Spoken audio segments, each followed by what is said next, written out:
open AGV Studio software. The software will automatically pop up the device selection window. We will set the communication parameters in this window. Then click Connect. The AGV Studio software will establish a communication connection with the robot controller. Let's briefly introduce the functions of AGV Studio software. System status.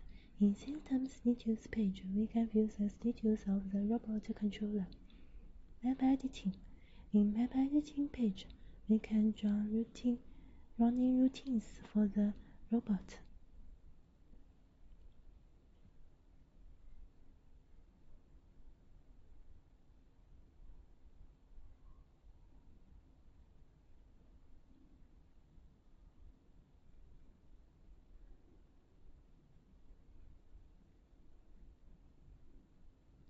System parameters.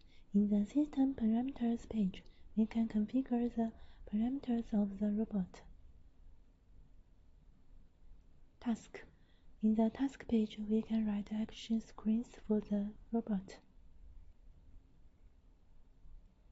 Advanced script. In the advanced script page, we can program the robot. Function debugging.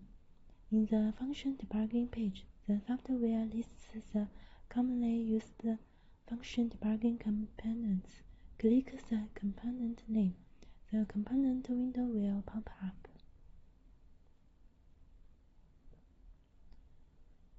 Table. In the table page, we can bind action instruction screens for landmarks.